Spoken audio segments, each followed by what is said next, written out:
Hello, humans. Around noon, heading outbound now. Nice day. We haven't had serious rain for a couple of days, so that's alright. Wanted to talk about Vimana and other forms of UFOs. We're getting information about the requirements for Vimana pilots from Russia. Russian is interesting phonetically. It's basically Sanskrit. If you were to take Hindi and, to a certain extent, say maybe 40% of all the words in Hindi phonetically, if you just said them to a Russian with a Russian accent, they would understand. Russian and Sanskrit share a common derivation chain. We're getting information about what the requirements were for flying these machines well in the past. Some of this stuff is 3 and 4 and 5,000 years old. Once it gets much beyond 22 years or so, unless you got a really good provenance chain of evidence as to how it came to be, a lot of this stuff is really open to interpretation as to who wrote it, and a lot of it is just laid at the feet of certain people by subsequent generations and it not really warranted. So, a lot of these books are said to be written by this guru or sage or something, and its author unknown and was about that time. You'll find that a lot of the books in Sanskrit, so a lot of these ancient volumes, were written by people that were not living in the same kind of environment as this, in the sense that there was no economic incentive for writing these books. They were not being mass-produced and sold, and there was no ego incentive for having attribution. So, a lot of these books are just written by anonymous authors. Some books will have sections within them describing how they came to be. There's a whole lot of our literature, technical and spiritual, which may not be spiritual and might actually just be a misinterpretation of some technical literature, but there's a lot of it that's written without attribution. So we have, for instance, Patanjali's Yoga Sutras, but Patanjali is an area of India. The word Jali means sage or enlightened person. So Patanjali is just an enlightened person from the Patan region of India, northern India. It was not necessarily a guy's name, it's more of a title or description. We had a lot of those things where the books are just ascribed to particular individuals, and we don't really know who wrote them. Some really cool books, though, say, I am ascribed thus and so, and this great person with all this money instructed me or paid me to put this volume together. And so those books are great because built within the text is the validation of the subject matter and who wrote it, circumstances and, in some cases, we get a general estimate of when as well because we end up with reference points relative to astronomy. So, some of these books that we've got in Russian that have Vimana instructions are saying, hey, we wrote this thing in this year under these astronomical conditions, and there were 4 of us that put it together, and we were instructed to put it together by so and so, the great Pooh-Bah of this particular region of India, Russia, whatever. We've got a lot of these that are that way in Chinese. We've got a lot of them that are probably Tartarian. Those forms of books are turning up, and we're getting more and more now that we've got AI working and more resources available that way. A lot of these repositories where they got 10,000 scrolls are starting to open up and be translated, and it's a meticulous process. You got to handle these books carefully and then put them back, but once they're digitized, boy, we're off and running, and there's a lot more showing up now in Russian than we are getting in Sanskrit or Pali or Uyghursten or Chinese for that matter. The Russians are putting some level of effort into translating a lot of these old books for their own purposes. So, I think, and this is speculation, I am speculating that I'm seeing things in the movements in Russia that seem to suggest that the Russians are very much focused on these ancient flying machines and the space aliens that brought them to us, and that they're focused on it for their own purposes, which I think may be technological. Well, they are technological to some degree. These guys want the technology. The Russians want to know these things, and the Russians are really into supersonic, and they've got some supersonic stuff that I think derives from some of this information in ancient text. Yeah, we saw, so maybe 6 months back, I'm trying to think here, some probably more than that, probably 8 months. So, at the beginning of last summer, just as I was getting into this big flush of data that suggested that, you know, all kinds of stuff was gonna unfold, which it happened, you know, we've got the Lahaina, we've got the, well, this kind of thing. all rolling out as expected off of those datasets from past summer. But back then, before I got into the data, which got me distracted from it all, we'd come across, myself and these old fart guys, we come across some stuff in Russian about, it was ancient literature too, they were citing things, astronomical things that happened in 550 current era, right? So 15 years back, and the description of it was, if you really looked at it is, so it's all text, we didn't have any drawings or anything, right? So you had to take the text, this was a meticulous text. These guys were intending that you would understand this from their description, and they kept putting in words until they were quite sure that they had described every aspect of it. But what this thing was describing, one aspect of it was a skin surface for flying projectiles that eliminated or seriously reduced friction from movement through the air, and also seriously reduced cavitation and seriously reduced drag from the air, like friction pulling it back as opposed to the other aspects of the friction through the air, which would cause it to become unstable relative to its angle of flight, so on. Anyway, this was a really interesting book, and it basically was saying, if you read it, if we were reading it correctly, we think we had human and AI translation, it all seemed to jive, and it was just very tedious to read it because they were quite intent on describing the skin surface for flying machines, and they even had the mathematics that provided certain curve functions for energy use. It was like, wow, look at what we're looking at here. And so, I'm pretty certain that probably the Russians are working that aspect of things, the ancient descriptions of technology for the supersonic in the other areas that they're very much interested in. This one basically said, it described a rough surface, deliberately roughened surface that had, relative to the direction of flight, this surface had backward focusing ripples all along it. But what was the cool part of these ripples was that they were hollowed out at the edge, like you might hollow out a cresting wave. You know how a wave in the ocean comes up and it crests, and there's a sort of a look for a moment. There's that little hook in that underage, right? There's a little bit of air that's trapped under the edge of the wave as it crests and then breaks and crashes. And this was kind of trying to describe cresting waves that had been put on a metal surface in order that this thing might go faster than sound. And they were saying 7 times faster than sound. And what made it? They were saying that if you just put the ripples on, just put these ridges, very much like little tiny ridges you might see on a potato chip or something, right? And if you put these onto the metal and just had the metal lumpy that way with all these ridges and stuff, that you might get 1 or 2 times faster than the speed of sound. But that if you did it with these cresting wave things with these little hooks in there for creating this null spot, this void area underneath the edge of the cresting wave, so to speak, underneath the edge of the hook on the ripple on the metal, that particular void in this particular shape that it describes, because it wasn't, it was really fucking meticulous, it was an ovoid in section, but that this would get you 7 times faster than the speed of sound.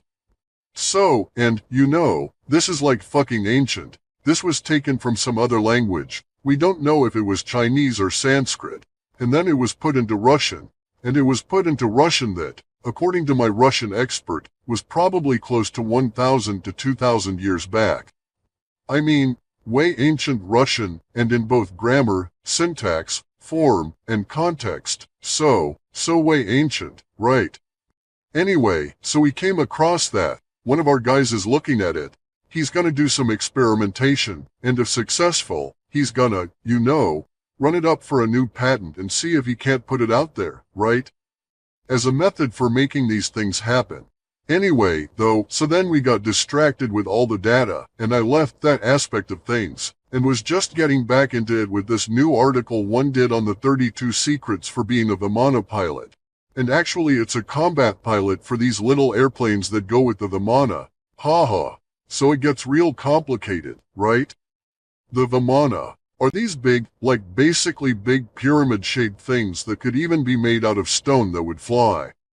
Multiple stories, there were a bunch of different methods by which they were levitated, but essentially it was mercury spinning in a closed container causing levitation effects and magnets that were electromagnets that were situated around the spinning mercury in its vessel. But anyway, so big giant things, and then these little tiny combat airplane really could land on the Vimana up in the air and take off out of the Vimana up in the air. We're talking Vimana were multiple stories, you know. Maybe there were 3 or 4 stories tall. They had landing bays. Some of them were quite large. There's one description of one that had a complement of 12 humans that it could carry. That was its cargo capacity, was basically like a C-130, was a big combat ship, and it would take these guys to wars. It could take 12 people. That's not the crew. That's just the carrying capacity. So, that's a lot of fucking people, you know, you're talking of big-ass pyramid flying through the sky. Anyway, so, very interesting stuff coming out of the old text.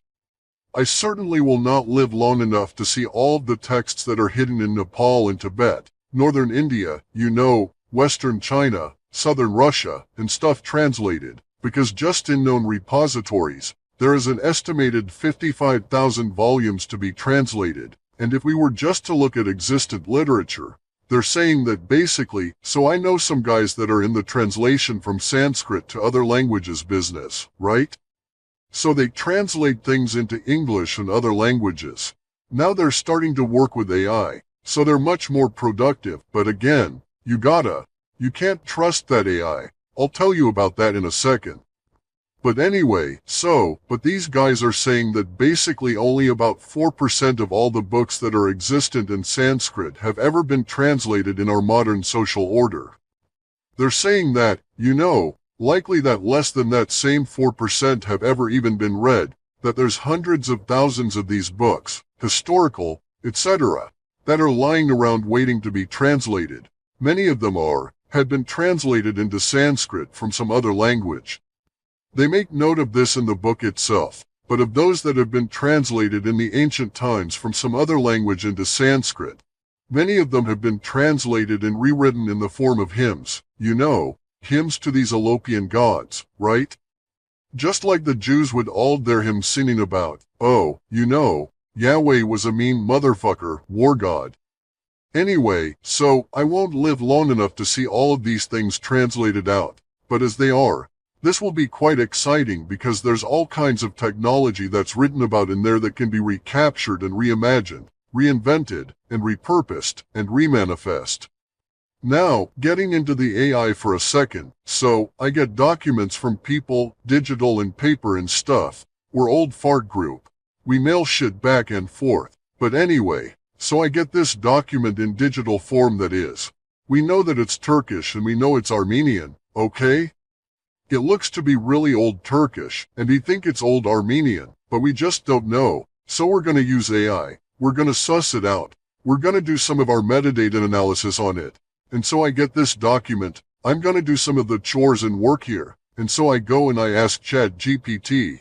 And it's a straightforward question cause I just did not know. I said, if I were to upload a document that had language on it, could it extract the language out of a JPEG and further? Could it then translate the stuff for me and tell me the languages involved? And then translate the stuff for me? And then I told it that I suspected that one of the languages was Turkish and I suspected one of the languages was Armenian. And so it said, yeah, no problem. Chat says, sure, upload a file, and off we'll go. And so this is how it is with chat, you know, it's always positive, it's always ready to go for you on this shit. And it says, okay, you know, give me that, we're good. So I give it the file, and then it grinds away for a few seconds, probably 30 seconds or so it was a tough answer to come up with. Anyway, and so grinds away for 30 seconds, and it comes back, and it tells me basically, it's like, oops, you know.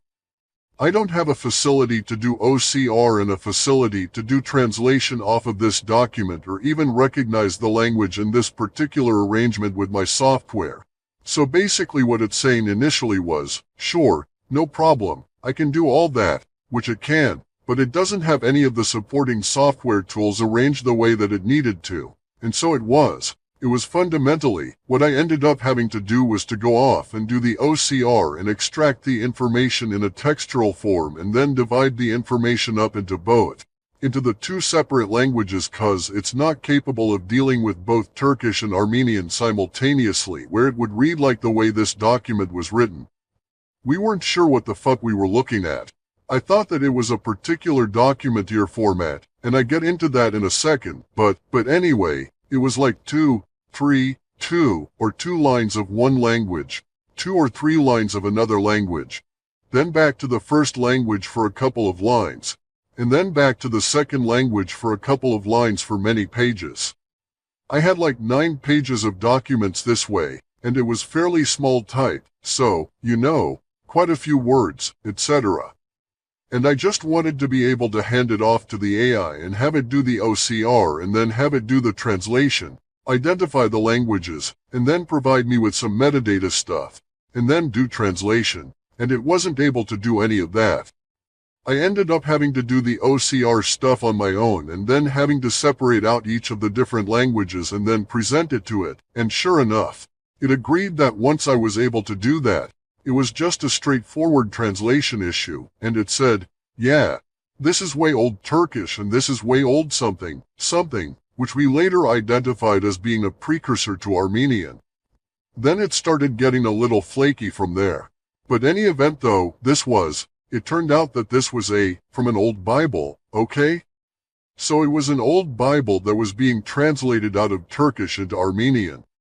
So, that it was sort of like an interlinear, it wasn't word by word, it was phrase by phrase or section by section, chapter by chapter, however you want to think about it, but it was in that same way, would show it in one language, then show it in another cause it was translating into this old form of Armenian from an old form of Turkish in total as a whole book.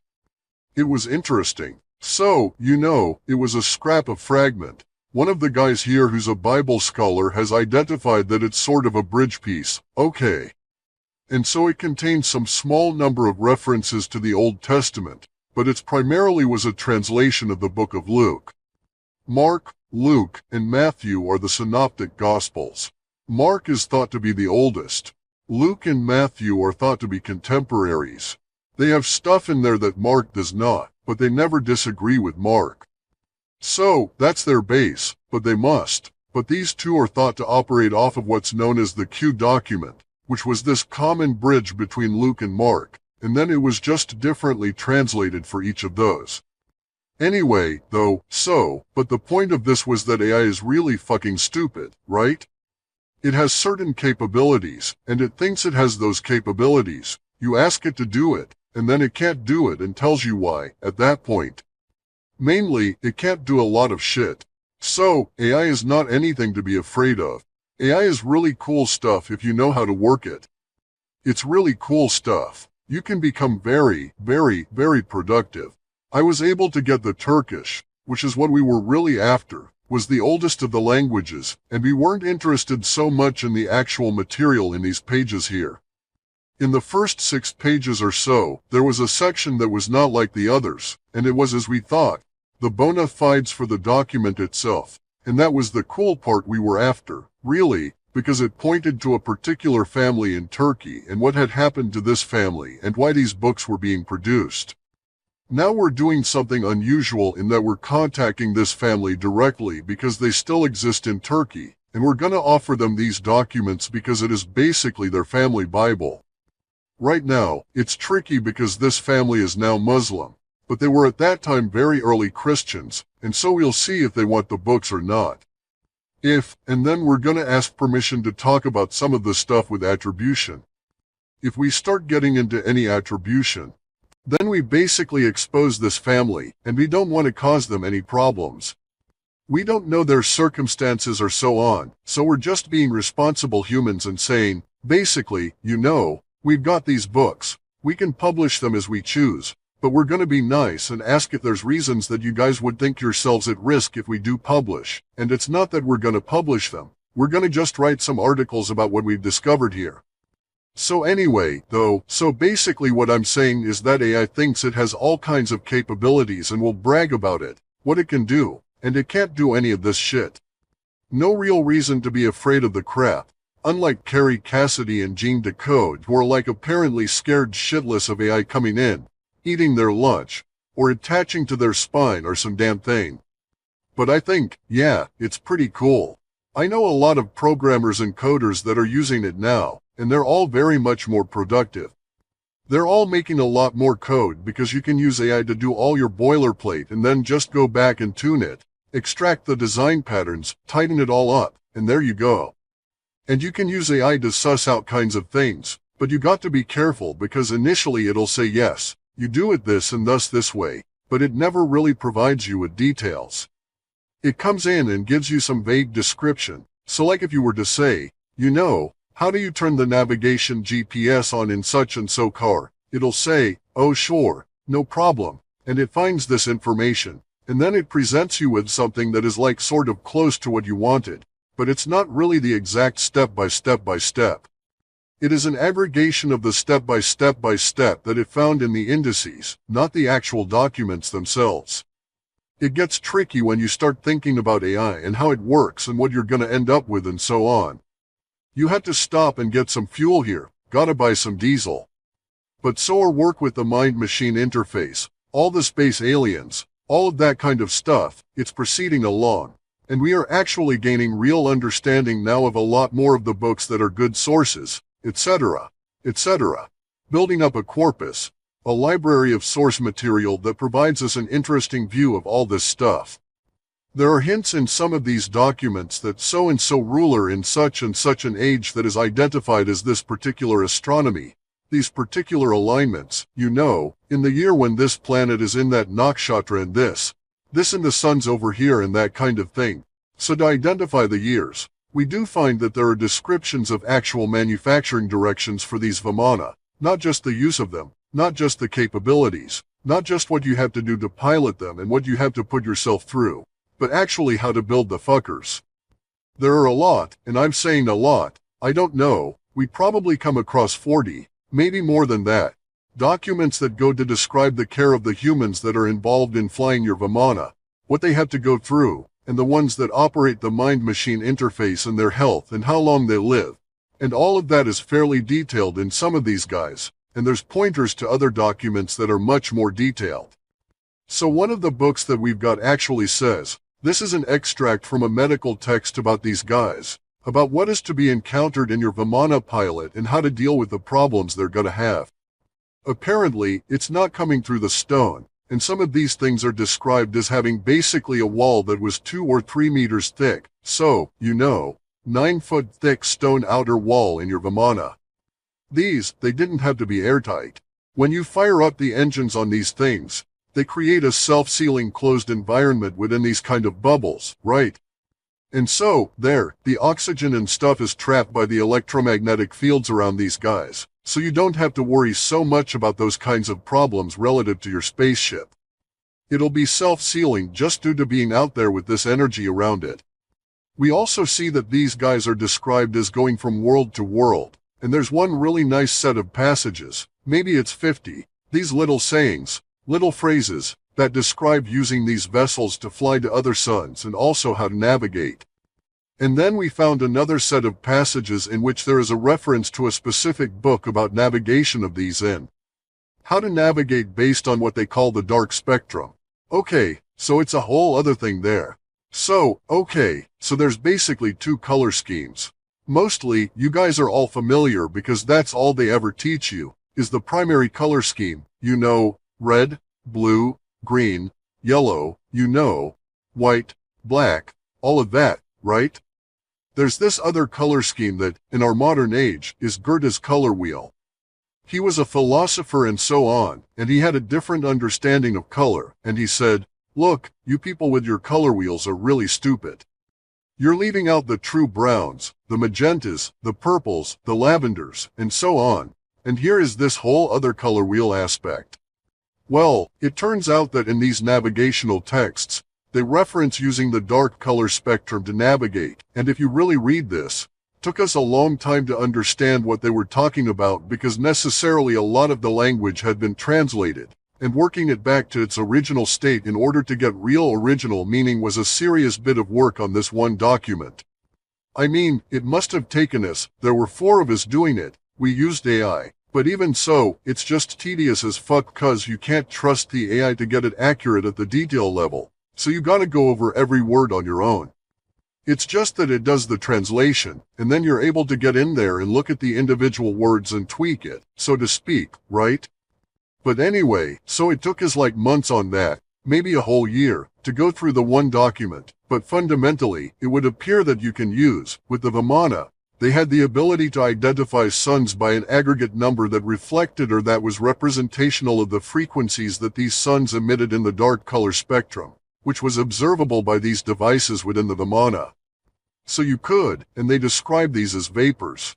That's the closest in this particular book, that was the closest we could come to it, but they were saying you would look into these vapors, and it's not like scrying or looking into water, that kind of thing, but they would say you would look into these vapors, and you would see in these vapors the plethora of suns in your local region, and you could dial into another region, and it actually had a rotating dial described that would flip from like screen to screen to screen kind of a thing, right? And on each screen would be a number of these registration signatures of the dark spectrum from the suns. So, they were not talking about those aspects of visible light of sunlight that we take now, but they were talking about the magenta, the lavender, the purple, brown, and other dark spectrum colors that went into forming this registration number for the suns. And you'd get this, they called it a word, it was actually numerics, but you'd get this word that described your particular sun. And then you would go to another device within the Vimana, and you would instruct the Vimana that that was the goal.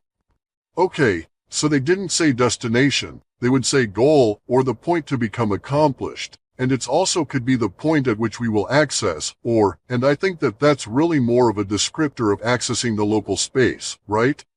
So you get a pop out of your hyperspace into local space and access that local space, and there you go. And you would do so based on this dark color spectrum that would be coming off of these suns that could be picked up by this device. Now, doesn't mean you could see it. There were some discussions about actually being able to see visibly lavender and purple suns, and I don't think they're actually purple to our eyes. It's just that they emit more of the dark spectrum than they do of the light spectrum. There's a bunch of stuff about the dark spectrum and energy frequencies and how to call forth the energies and how to deal with these energies that derive from this dark spectrum or are able to be accessed by this through this dark spectrum. So it's an interesting thing, you know, we had not anticipated running across it, and it took us like I say about a year just to figure out what the hell we were looking at here and what the thing was actually talking about. But once we did so, it started making sense. And then we found other references to it in other ancient documents that also supported the idea that this dark spectrum was used for multiple different purposes by these machines, one of which is the navigation. And then we also have these spectrums be useful for like warfare kind of stuff, right? They apparently, get into that some other point, but they apparently are able to be viewed and they could show you like points of fragility within the local environment that could be accessed and changed energetically by something in your Vimana. So you could actually cause your enemies problems, and a lot of these things are all about your fucking enemies anyway. I got to stop and get fuel here. I'll pick up on this later, but anyway, so we're making progress, it's slow.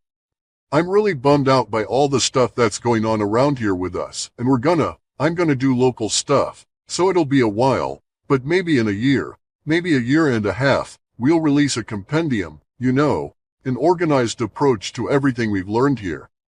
Anyway, I'll do some more of this later.